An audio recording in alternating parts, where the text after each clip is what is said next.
Olá, tudo bem? O meu nome é Júlia Kirchner dos Santos, eu sou estudante de Engenharia Civil e essa será a minha apresentação do exercício 1 do módulo 2, aglomerantes, para a matéria de materiais de construção civil. E eu vou falar um pouco sobre o cimento Portland.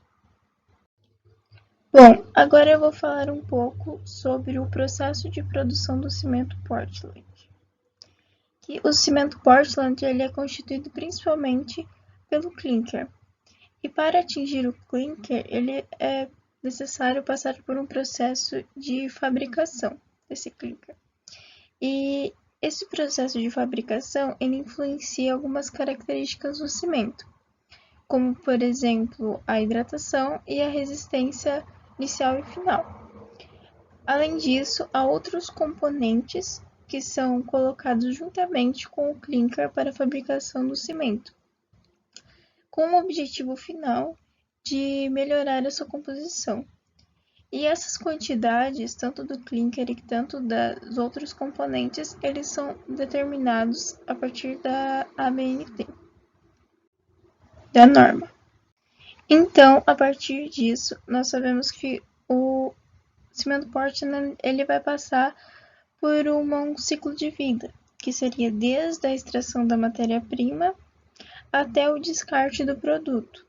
E cada etapa desse processo tem detalhes.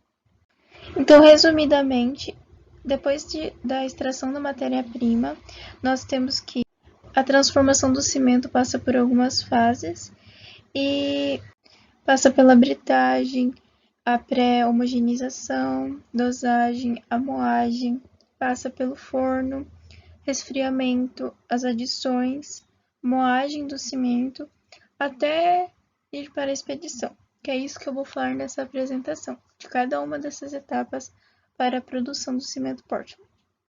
Então, podemos começar a falar sobre a extração nas minas ou nas jazidas do minério.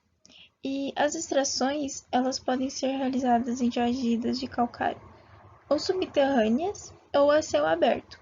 Porém, as empresas elas preferem jazidas de céu aberto por causa das tecnologias que temos e também por causa da tirada do material que é de forma mais fácil do que de subterrâneas. E também como o calcário é o principal componente para a obtenção do clinker, então ele é necessário aproximadamente 80% da composição do cimento Portland. Então a instalação industrial se favorece quando está mais próxima da jazida de calcário. Então, nas jazidas de céu aberto é realizada a perfuração, o desmonte por explosivo, se for necessário é realizado o fogacho, carregamento e em seguida o transporte até o local que será britado esse material. Podemos ver que esse processo de transporte e de retirada de material é o mesmo processo que foi estudado também para retirada de brita. E esse material ele vai ser transportado e descarregado o mais próximo possível do pátio onde vai ser britado, né? Onde tem a maior parte dos calcários com maiores dimensões. Em relação à britagem, como já é estudado, existem várias máquinas para ser realizada a britagem desses tipos de pedras. Então, eu deixei aqui um exemplo. Então, após a finalização da britagem, nós vemos que o calcário ele vai ser reduzido em dimensões adequadas para o processo industrial, né, para o processo do clinker, mas nesse material com calcário vai haver materiais pulverulentos e materiais argilosos. Então, após a britagem, o material é levado para a parte da indústria e é armazenado separadamente como calcário e argila. Então, depois desses materiais separados, através de esteiras rolantes, eles são levados até o moinho de rolo. Nesse moinho de rolo que acontecerá o processo de moagem dos materiais. Então, o material ele vai ser pulverizado, ou seja, ele vai se transformar numa granulometria muito fina e antes de ser jogado na atmosfera, ele vai ser a sua finura, né? Ela chega a flutuar no ar e por causa desse efeito, esse material antes de ser jogado na atmosfera vai ser filtrado. Então, após essa moagem que foi explicada, o material, o calcário, a argila e os minérios de ferros, eles passarão pelo difratômetro de raio-x. Nesse difratômetro, que vai desempenhar uma análise sobre esses materiais e se a proporção dos mesmos é adequada antes de ser realizada a calcinação. Então, se for adequada, ok, passa. Se não for adequada, ele vai ter que ter uma proporção ideal. Então, após, se esse material passar e tiver proporções ideais, o material ele vai ser passado para silos. E desses silos, ele vai ser bombeado ao forno rotativo. Esse forno é um forno rotativo e ele é inclinado para que o material seja escoado. E ele é bem comprido, então o material começa no início, ele vai escoando até o final, onde se concentra a maior parte do seu calor, que é o calor máximo de 1450 graus Celsius. E lá nesse final que se encontra o maçarico. Esse maçarico que ele é utilizado para a medição da temperatura interna desse forno. E é nesse forno que forma as pelotas de clinker, que vai ter essa reação química entre os componentes que foram juntados lá nas passagens anteriores, que vai formar as pelotinhas de clinker para os próximos procedimentos. Então, após essa passagem pelo forno, é realizada a formação dessas pelotas de clinker e o material ele vai ser transferido para o resfriamento e logo após esse período de resfriamento, o material ele é armazenado. Assim, ele é transferido para silos e logo em seguida ele vai ser transportado para a fábrica, que na fábrica que é o local onde se realiza esse processamento do clinker, com a gipsita e outras adições e clinker, quando misturados, eles são submetidos à moagem final. E após essa realização, o material ele é colocado em silos e a partir deles é expedido a granel ou é expedido de forma ensacada.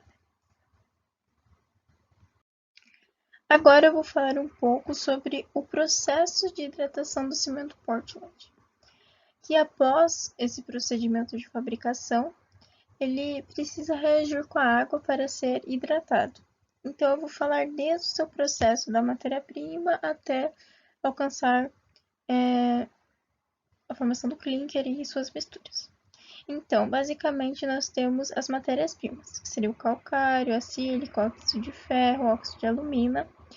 E essas são as nossas matérias-primas iniciais e elas vão precisar passar por uma reação para a formação do clinker. O que seria essa reação?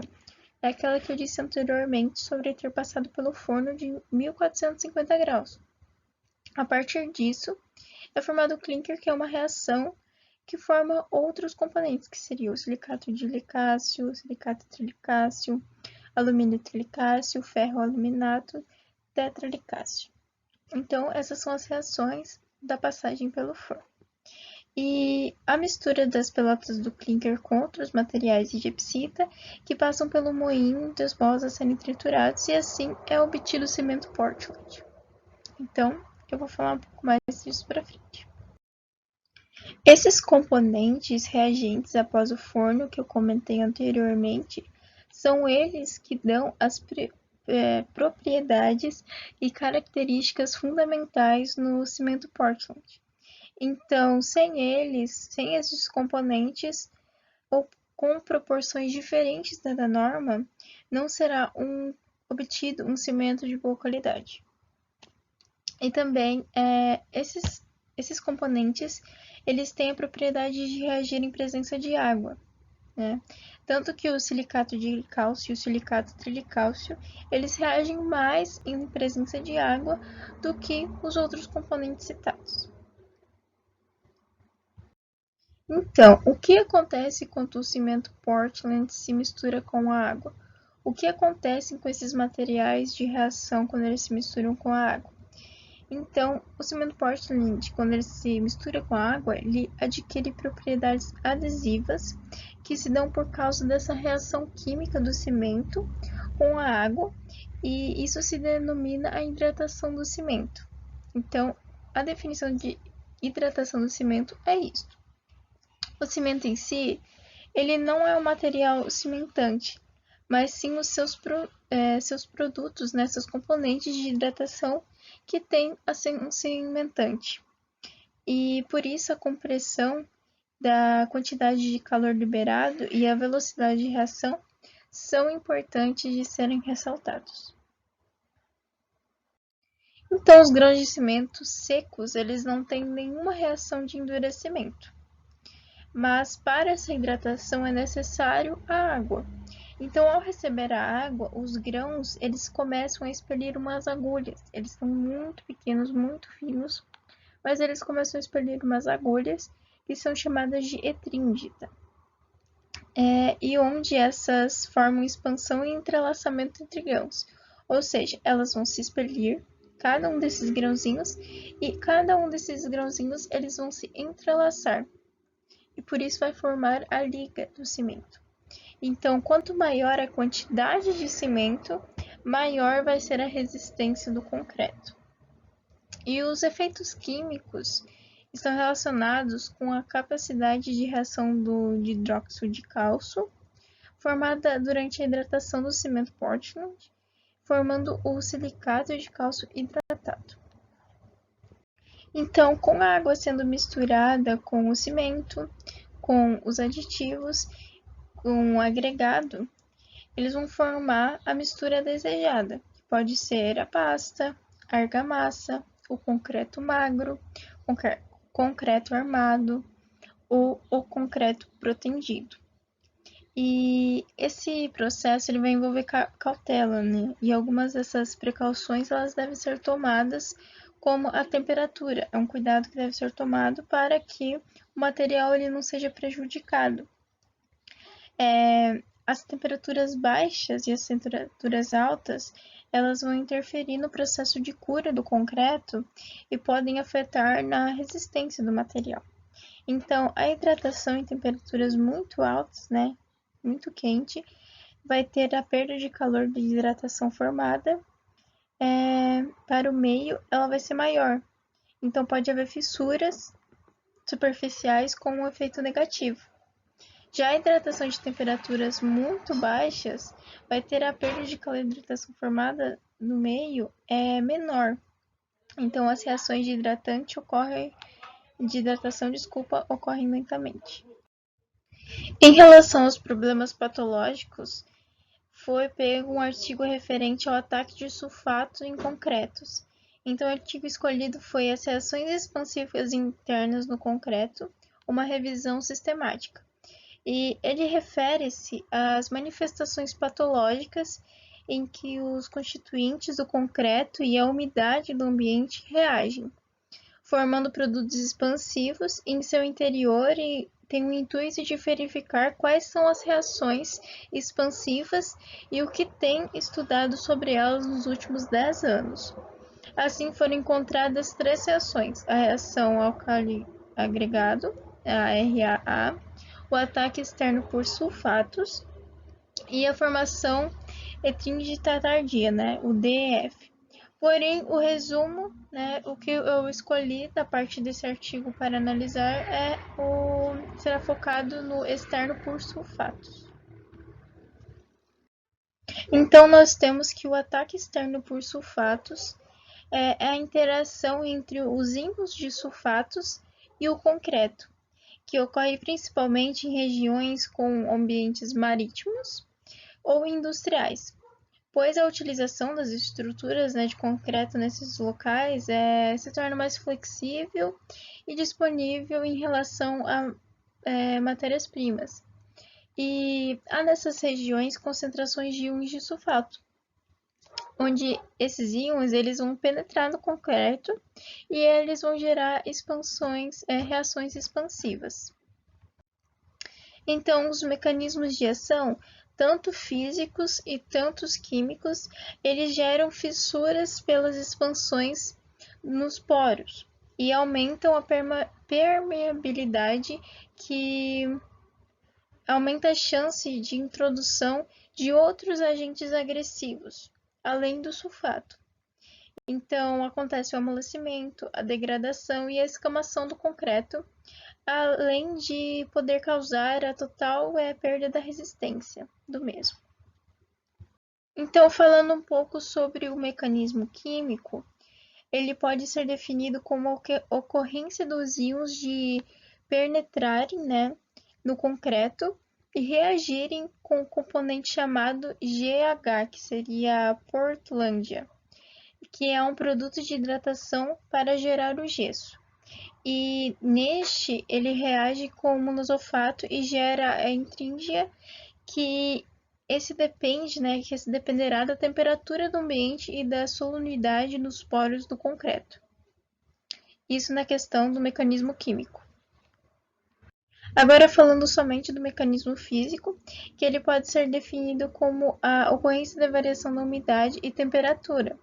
Então vai levar aos sais de sulfato, né, a cristalização.